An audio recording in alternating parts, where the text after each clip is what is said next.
혹시 여러분 요 근래 영화를 좀 보신 일이 있으신가요? 우리 한국 영화 역사상 가장 많은 관객을 동원한 영화가 있습니다. 명량이라는 영화입니다. 약 1760만 명이 봤으니까 대단한 거죠. 국민 3사람 중에 1명은 봤다는 거예요. 어린아이들, 연세 높은 분들 빼면은 볼 사람은 거의 다 본 영화가 명량이라는 영화입니다. 앞으로 아마 이 기록을 깰 영화는 나오지 않을 것 같습니다. 이 영화에 많은 명대사들이 나옵니다. 저나 신에게는 아직 12척의 배가 남아 있사옵니다. 싸움에 있어 죽고자 하면 반드시 살고 살고자 하면 죽는 법이다. 장수된 자의 의리는 충을 쫓아야 하고 충은 백성을 향해야 한다라는 수많은 명대사들이 열연한 최민식을 통해서 영화를 통해 이야기됐고 우리 많은 사람들이 공감을 한 명대사들이 참 많습니다. 여러분이 명량이라는 영화의 각본, 시나리오를 쓴 사람이 누군지 아십니까? 제가 찾아보니까 전철옹, 김한민 2사람이 있었어요. 또 누군지 모르겠습니다. 2분이 나름대로 연구하고 머리를 맞대서 이런 좋은 시나리오를 만들고 영화를 만들어 냈습니다. 그런데 여러분, 이 영화에서 나온 명대사, 우리가 알고 있는 이런 명대사들은 원래 누가 쓴 겁니까? 이순신 장군이 한 말이에요. 그게 어디에 있습니까? 난중일기에 다 기록이 되어 있단 말입니다. 이 시나리오 작가들은 그것을 조금 활용을 해서 편집한 것뿐이지 실제 원 작가, 원 저자는 이순신 장군이고 난중일기입니다.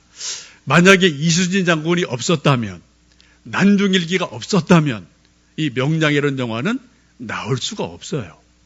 만들어진 건 허구일 뿐입니다. 그러나 이순신 장군이 실제 존재했던 역사적인 인물이고 또 그분이 한 땀 한 땀 피와 땀으로 써내려간 난중일기가 있기 때문에 우리는 오랜 세월 지난 지금에 와서도 그러한 명대사를 들을 수 있고 또 감동을 받습니다. 저는 지난 몇 주간 사도 베드로에 대해서 계속해서 말씀을 드렸습니다. 복음서에 나타난 사도 베드로, 사도행전에 나타난 사도 베드로의 중요한 몇 가지를 설교드렸습니다. 이제 오늘부터는 몇 주간 사도 베드로가 직접 피와 땀으로 쓴 베드로전서, 베드로후서에 나타난 사도 베드로의 믿음, 그분이 정말 우리 후배들이 하고 싶었던 믿음의 핵심이 무엇일까? 그분이 고민한 그 내용이 무엇일까? 우리가 좀 후대에서 사도 베드로가 고민했던 소위 신학 사상, 그분의 믿음의 핵심, 이게 뭘까를 좀 베드로전서, 베드로후서를 통해서 몇 번 말씀을 드리고 싶습니다. 우리 함께 읽으셨던 베드로전서 1장 1절, 2절을 다시 한번 읽습니다. 예수 그리스도의 사도 베드로는 본도, 갈라디아, 갑바도기아, 아시아와 비두리아에 흩어진 나그네 곧 하나님 아버지의 미리 아심을 따라 성령이 거룩하게 하심으로 순종함과 예수 그리스도의 핏부림을 얻기 위하여 택하심을 받은 자들에게 편지하노니 은혜와 평강이 너희에게 더욱 많을지어다. 지금 사도 베드로가 편지를 써서 여러 지방에 보여줍니다. 지도를 보십니다. 지금 사도 베드로가 기록한 여러 지역이 바로 이런 지역들이에요. 저쪽 끝에는 예루살렘이 있고 저쪽 위쪽에는 로마가 있죠. 그 유럽을 뺀 아시아 전체를 아우르는 지역이 지금 사도 베드로가 이야기하고 있는 본도, 갈라디아, 갑바도기아, 아시아, 비두니아 이쪽 전체 아시아 지역을 아우르면서 이 편지를 보내노니 이 지역에 있는 모든 교회들이 이 편지를 돌려가면서 좀 읽어라. 그리고 믿음을 굳건히 해라. 그렇게 권면을 하고 있습니다. 여러분, 만일 베드로의 서신서가 없다면 우리는 사도 베드로의 진짜 믿음의 속 내용을 알기가 참 어렵습니다. 우리는 베드로의 추상적인 겉모습을 보는 것으로 끝날 수밖에 없을 겁니다. 복음서에 사도행전에 많은 활동이 나오죠.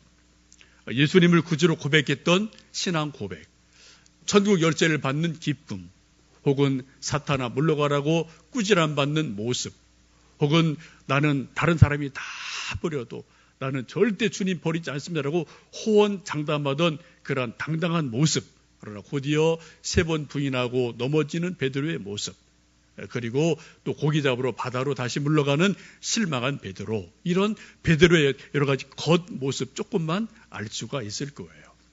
근데 정말 이 사도 베드로가 신앙생활에서 핵심적으로 고민한 게 뭔가, 정말 진지하게 생각한 게 뭔가, 그래서 우리가 알아채기는 상당히 한계가 있을 수밖에 없습니다.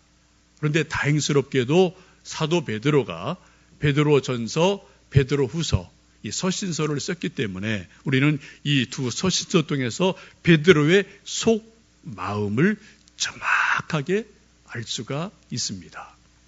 우리 사람들도 그렇지 않나요? 누군가에게, 부부간에 혹은 자녀에게, 친구에게 진짜 속에 있는 마음을 전할 때 어떻게 합니까?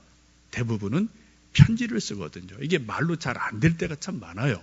어색할 때가 많거든요. 그래서 우리가 편지를 써서 내 속에 있는 진짜 마음을 가끔 우리 사람들에게 전달할 때가 있습니다. 여러분 지금 베드로전서 1장을 쭉 읽어보셨는데 사도 베드로가 우리 믿음의 후대들에게 정말 하고 싶은 이야기가 무엇이 있을까요? 몇 가지 키워드를 우리는 찾아볼 수 있습니다. 1절 보시면 흩어진 나그네다라고 우리를 말씀합니다. 우리 인간은 이 땅에서 영원히 사는 존재가 아니라는 것입니다. 단순한 길손에 불과하다.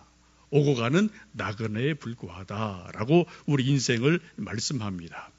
3절에 보시면은 부활하신 예수님 안에서 거듭나서 산 소망을 가져라. 죽은 소망이 아니라 산 소망을 가져라 라고 권면합니다. 4절에 썩지 않고 더럽지 않고 쇠하지 않는 하늘나라 유업을 간직해라. 하늘나라 유업을 간직해라. 5절에 말세에 나타나기로 예비한 구원을 얻어라. 7절에 금보다 더 귀한 믿음을 가져 훗날 예수님께 칭찬을 받아라. 10절에 구원에 대한 도리를 알기 위해서 열심히 연구하고 부지런히 살펴라. 수많은 말씀을 우리에게 들려주고 계십니다. 여러분 성경을 잘 읽는 비결 중에 하나는 성경을 읽다가 중요한 한 단어, 한 의미, 한 이미지, 한 뜻을 내가 발견하는 겁니다. 내게 주시는 하나님의 한 말씀을 내가 알아채는 거예요. 깨닫는 겁니다. 이것이 성경 읽는데 너무 중요합니다.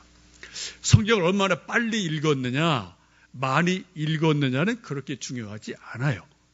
정말 중요한 것은 조금을 읽어도, 가끔 읽어도 그 성경을 읽고 묵상하다, 큐티하다, 성경 공부하다, 혹은 설교를 듣다. 아, 이것은 내게 주시는 하나님의 말씀이구나 라고 깨달아지는 것, 느껴지는 것, 내게 다가오는 한 말씀이 분명하면 그 사람은 은혜를 받은 사람입니다.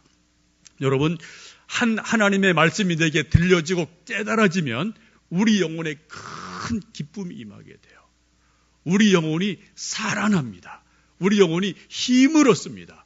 보약을 한 재 먹은 것보다도 더 강력하게 우리 인생을 세워주는 능력이 하나님의 말씀 속에 있습니다. 여러분 요 근래 여러분 성경 읽으시다가 여러분에게 깨닫게 하신 하나님의 말씀 한마디, 그게 여러분 뭔가 있으십니까? 그게 있는 분들은 영혼에 새 힘을 얻는 일들이 있거든요. 혹시 여러분 지난주 예배 드리신 분들은 제가 예배 인도하면서 뭔가 조금 이상하다, 뭐 새롭게 뭐 하네? 그런 것을 혹시 눈치를 챈 분이 계실지 모르겠습니다. 제가 그 전까지는 저도 이렇게 별 큰 생각 없이 여러분 좀 헌금하시고 봉헌 기도할 때 여기 집사님 서 계시면 제가 여기에서 그냥 제가 기도를 했어요. 근데 지난주부터 제가 여러분 헌금하신 것을 제가 받아서 이쪽에 놓고 제가 손을 얹고 기도를 시작했습니다. 저에게는 엄청난 개인적인 변화예요. 그 이유가 뭔지 아십니까? 요즘 저희들이 새벽 기도에 사무엘상 1장, 2장, 3장 쭉 읽고 새벽 기도회를 하고 있습니다. 제가 사무엘상 말씀을 다시 읽고 말씀을 준비하고 새벽을 묵상하다가 제가 크게 깨달은 한 말씀이 제게 있었어요. 제가 뭔가 이거는 이렇게 하는 게 맞구나 라는 것을 제가 성경 속에서 깨달은 바가 있습니다. 여러분 엘리라는 제사장이 나옵니다. 성경 보시면 이 엘리 제사장은 문제가 상당히 많은 사람이에요. 자녀 양육 제대로 못해서 하나님께 혼납니다. 또 비극적인 종말을 맞이합니다. 근데 이런 엘리가 한나가 와서 하나님께 울며불며 기도하고 소원하며 기도하며 하나님 내게 자녀 주십시오. 그리고 하나님께 바치겠습니다. 라고 기도하는 모습을 엘리가 다 지켜보죠. 그리고 마지막에 한나를 향해서 너의 기도가 하나님께 상달되고 이루어지기를 원한다 라고 축복하고 엘리가 기도를 해줘요. 그리고 한나가 집에 가서 얼마 있지 않아서 잉태를 하고 사무엘을 낳습니다. 한나가 소원한 대로 이 어린 아기가 젖을 떼고 난 이후에 하나님께 소원대로 나신이로 바치게 됩니다. 이제 내 아들이 아니에요. 하나님 집에 엘리에게 맡겼습니다. 매년 이 어머니 한나가 어린 아들을 생각하며 겉옷을 만들어 와서 아들에게 입혀주고 제사를 드리고 그리고 또 뒤돌아서서 쓸쓸하게 집으로 돌아가는 모습을 엘리가 매년 여러 번 보게 됐습니다. 아마 어느 날은 문득 엘리의 눈에, 엘리 마음에 눈물을 훔치며 쓸쓸하게 집으로 돌아가는 한나의 뒷모습이 치근하게 보였던 것 같아요. 그래서 한나를 불러 세우고 한나여 그대에게 하나님께서 더 좋은 자녀들을 주시기를 내가 축복한다. 하나님의 은혜가 임하라 라고 축복하며 기도를 합니다. 그 결과가 무엇입니까? 3남 2녀의 자녀를 하나님이 더 은혜로 주시는 것을 성경에서 봅니다. 저는 이 말씀을 읽고 쭉 묵상하고 새벽에 몇 차례 설교를 하다가 큰 충격을 받았어요. 엘리는 인간적으로 문제 있는 사람입니다. 그런데 그런 문제 있는 사람임에도 불구하고 그가 제사장이라는 직분을 가지고 그것을 의지해서 하나님께 축복하며 기도할 때 그 기도가 하나님께 상달이 됐어요. 하나님이 그 기도를 통해서 한나의 가정에 복을 주셨어요. 제가 여기서 큰 충격을 받았어요.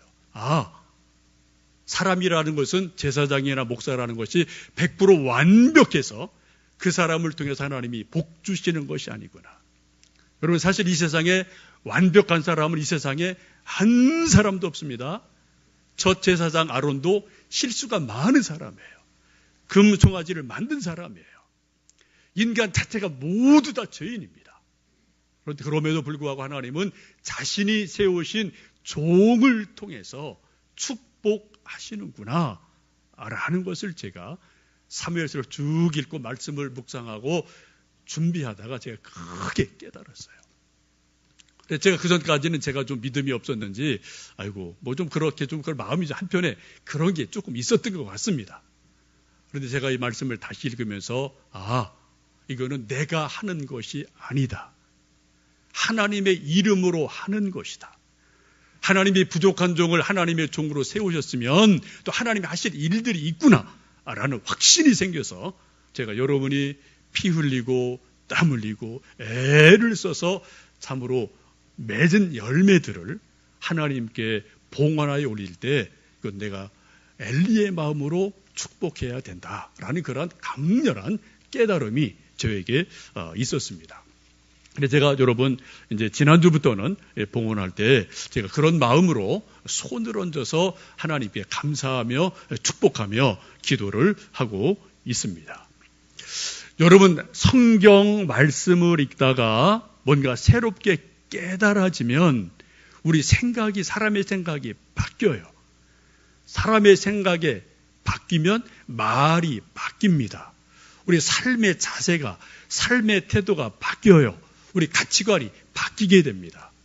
우리 인간 자신이 변화되는 가장 결정적인 힘이 어디서 온다고요? 바로 하나님 말씀, 성경 말씀에서 오게 됩니다. 왜요?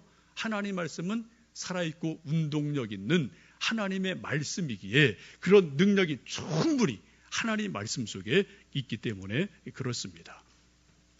여러분 지금 사도 베드로가 베드로전서 1장을 통해 후배들에게 여러 가지 말씀을 하고 있습니다. 여러분 함께 읽으셨는데 1절에서 12절의 말씀 가운데 여러분 보시기에 딱 하나 가장 중요한 키워드 그 말씀을 여러분 찾으라면 몇 절 말씀에 줄을 그시겠습니까? 한번 여러분 이따 다시 한번 읽어보시고 그곳에 여러분 줄을 치고 곰곰이 묵상을 해보시면 좋겠어요. 저도 이 성경 본문을 정하고 일주일간 읽고 생각하고 묵상하고 이리저리 계속 말씀을 생각을 했습니다.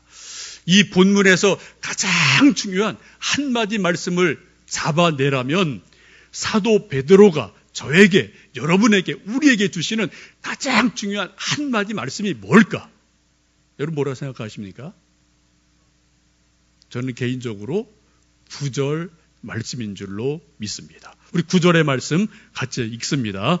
믿음의 결국 곧 영혼의 구원을 받습니다. 믿음의 결국이 여러분 무엇이라고요?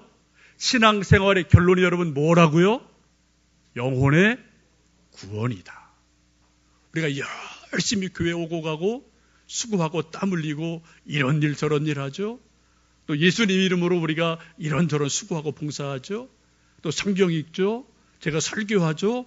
여러분 전도하죠. 수많은 우리가 신앙의 생활을 하는데 그 모든 신앙생활, 모든 믿음의 결국이 뭐라고요? 딱 한 가지. 영혼의 구원이다. 라고 지금 사도 베드로는 정확하게 말씀을 하고 있습니다. 여러분 이 말씀 깊이 묵상하셔야 돼요. 우리 믿음의 마지막 결론이 뭐라고요? 우리 교회에 나오시는 저나 여러분 우리 모든 일들의 마지막 결론이 뭐라고요? 영혼의 구원이에요. 이것이 명확하지 않으면 저나 여러분 우리가 헛다리 짚고 있는 겁니다. 아무리 목사라도 장로라도 전도사라도 권사라도 집사라도 10년을 믿었든 30년을 믿었든 영혼의 구원에 대한 문제가 분명하게 해결이 되지 않았다면 아직 헛다리 짚고 있는 거예요. 이게 지금 사도 베드로가 우리에게 주시는 정확한 메시지입니다. 저도 여기저기서 목회를 많이 했죠. 여러분 많이 만나봤어요. 여러분 오래 믿은 분도 어떤 분은 정말 목사인데도 어떤 분은 장로인데도 구원의 확신이 긴가 민가 하는 분들이 없지 않아 있습니다. 제가 그런 분 만나봤거든요. 제가 설득 여러 번 하고 또 제가 성경 공부도 했어요. 근데 그 안 되는 거 참 안 되더라고요. 지금 그분은 어떤지 모르겠습니다. 하여튼 여러분 우리 믿음의 마지막 결론은 영혼의 구원입니다. 지금 러시아 월드컵이 한참 진행되고 있죠. 이제 뭐 8강 올라가고 떨어지고 뭐 다 있어요. 거기 최소한 월드컵에 출전한 선수들은 그 나라에서 가장 뛰어난 선수들입니다. 세계에서 거의 내노라 하는 스타들이에요. 여러분 정말 축구를 잘하는 스타가 누굴까요? 달리기 잘하는 사람, 패스를 정교하게 하는 사람 필요하죠. 그러나 축구를 정말 잘하는 스타는 누굽니까? 골을 잘 넣는 사람이에요. 조금 키가 작아도 괜찮아요. 달리기 조금 느려도 괜찮아요. 그러나 마지막 결정적인 순간에 골을 툭 차라가 골인을 넣는 사람이 그 사람이 스타입니다. 여러분 아시지 않습니까? 세계적인 스타 메시 집에 갔어요. 호날두 집에 갔습니다. 왜요? 골 못 넣었거든요. 그렇게 졌거든요. 그러니까 뭐 보따리 싸고 벌써 집에 돌아갔지 않습니까? 여러분 축구를 정말 잘하는 것은 달리기가 아니에요. 패스가 아닙니다. 다 필요하지만 마지막 순간은 골을 넣는 사람이 축구를 잘하는 사람이에요. 여름, 겨울에 날씨 가리지 않고 전지훈련합니다. 영양식을 먹습니다. 웨이트 트레이닝 합니다. 감독한테 혼나면서 막 달리기하고 하여튼 자기 몸을 만들어요. 수억씩 수백억씩 연봉을 받습니다. 그 이유가 뭡니까? 딱 하나예요. 골 많이 넣어라. 골 많이 넣어라. 이거예요.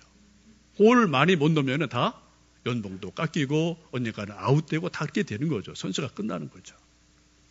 여러분, 우리가 교회를 오고 갑니다. 이일절 수고합니다. 저도 설교합니다. 여러분도 열심히 교회를 섬기고 이일절 수고하셔요. 감사한 일이에요. 근데 여러분, 이 모든 믿음의 결국, 믿음의 마지막이 뭐라고요? 영혼의 구원이다. 이 말씀 여러분 정확하게 기억하시고요. 깊이 고민을 하시기 바랍니다. 이 문제 가지고 여러분 기도하셔야 되고요. 혹시 이 문제가 긴가민가 한 분들은 정말 고민하셔야 돼요. 성경 공부하셔야 되고 친구에게, 가족에게 아니면 저에게라도 여러분 이런 문제에 대해서 한번 말씀을 나눠주시면 좋겠습니다. 여러분 믿음의 결국이 영혼의 구원이다라는 것을 기억하십시오. 제가 며칠 전에 저희가 이제 평북노회 남시찰에 속해 있는 저희 광교소망교회인데 저희가 존경하는 선배 한 분이 은퇴를 하셔서 6월 마지막 주 은퇴를 하셔서 저희 후배들이 목사님 그동안 수고하셨습니다. 그래서 저희 후배들이 이제 자리를 만들어서 이렇게 점심을 먹고 이런저런 이야기를 많이 나누었습니다. 그 교회는 서울 자양동에 있는 신양교회인데 그 영동대교 막 올라가면 그 북단에 있는 꽤 큰 교회입니다. 이 이만규 목사님은 저희 총회에서 재판국장을 하셨고 또 작년이 종교개혁 500주년이었는데 그 종교개혁 500주년 준비위원장을 하셨고 수많은 하여튼 이런저런 일들을 총회에서 참 귀하게 많이 하신 분입니다. 우리 후배들이 그 이 목사님을 존경하는 것은 그분이 뭐 총회에서 이런저런 뭐 자리했다는 것 절대 안 해요. 뭐 총회장도 뭐 보면 엉터리도 많으시거든 죄송하지만 그것 때문에 우리가 그분을 존경하는 절대로 아닙니다.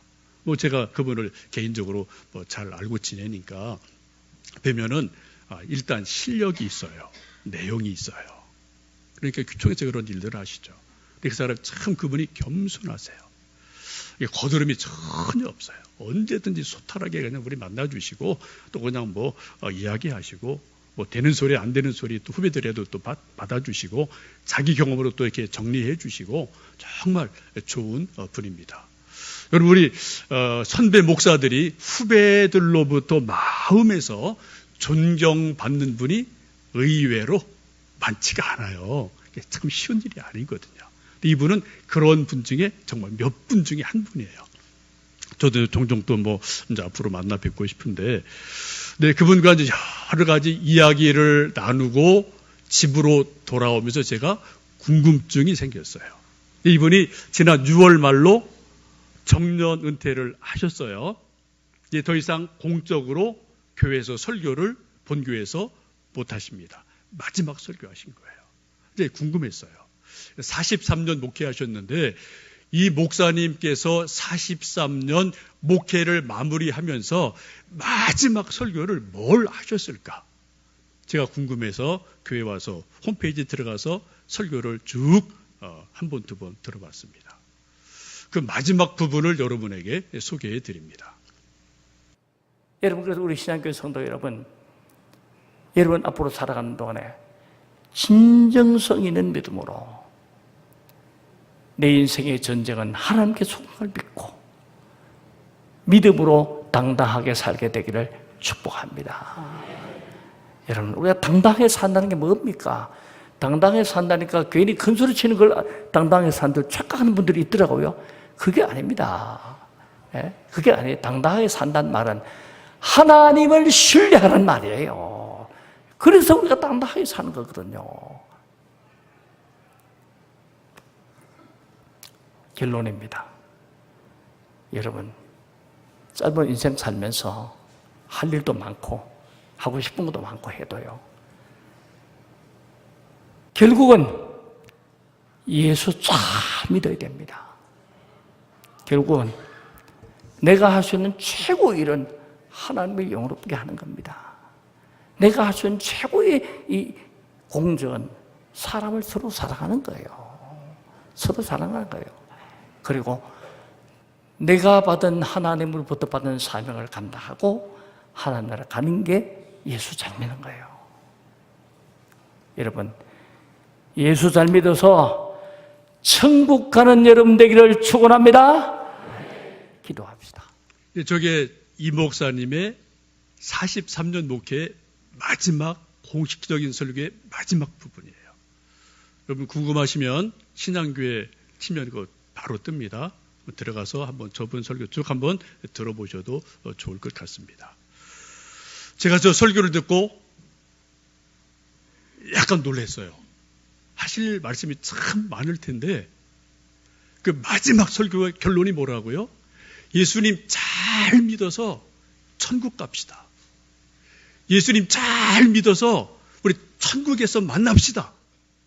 그게 노 목사님의, 은퇴하시는 목사님의 사랑하는 성도를 향한 마지막 설교 결론이 그거란 말이죠. 오늘 사도 베드로가 말씀합니다. 믿음의 결국은 영혼의 구원이다. 천국이라고 분명히 말씀하고 있습니다. 우리가 이 영혼의 구원, 천국에 이르는 이를 알기 위해서 10절 말씀 보시면은 구원에 대해서 알기 위해서 성경을 부지런히 연구하고 살펴라. 그리고 상고해라. 라고 성경을 열심히 읽고 공부하고 묵상하기를 베드로는 권면하고 있습니다. 믿음이 자라는 가장 좋은 방법이 뭐라고요? 여러분 성경 읽고 성경 공부하시는 거예요. 요즘 우리 한국에 또 돌아다니는 재미있는 이야기 하나가 있습니다. 우리 중딩, 고딩 다니는 자녀들이 성적이 올라가는데 부모님 직업에 따라 성적 올라가는 방법이 다르대요. 한 회사 부모를 둔 자녀들은 한 방에 성적이 올라갑니다. 또 성형외과를 부모로 둔 자녀들은 알게 모르게 성적이 올라간대요. 백화점 사장의 아들, 딸은 파격적으로 성적이 올라가요. 건설회사 하는 부모를 둔 자녀들은 탄탄하게 성적이 올라간답니다. 여러분, 우리 믿음이 어떻게 올라갈 수 있을까요? 우리 믿음의 큰 선배인 사도 베드로는 마지막 절규하듯이 믿음의 결국은 영혼의 구원이다. 거기에 서기까지 성경을 읽어라. 성경을 연구해라. 성경을 파고들어라. 묵상하라고 우리에게 권면하고 있습니다. 여러분 성경 말씀을 다시 펴서 읽으시고 묵상하시고 기도하시면서 저나 여러분이나 우리 모두 다 영혼의 구원에 이르는 놀라운 은혜가 있기를 주님의 이름으로 축복합니다. 이 시간 우리 좀 옛날 가시펠이지만 저 하늘에는 눈물이 없네. 거기는 슬픔도 없네. 이 찬송을 좀 부르면서 내가 정말 구원받은 확신이 있는지, 그리고 또 사랑하는 우리 가족들, 자녀들이 구원받은 영혼인지 깊이 생각해 보시면서 내 자신을 위해서, 우리 또 자녀를 위해서, 또 전도할 사람들 우리 마음에 품고, 태신자라고 그러죠. 태신자를 내 마음에 품고 이름을 부르고 얼굴을 생각하며 하나님 이 영혼 구원해 주십시오 라고 우리가 중보하며 함께 기도하겠습니다.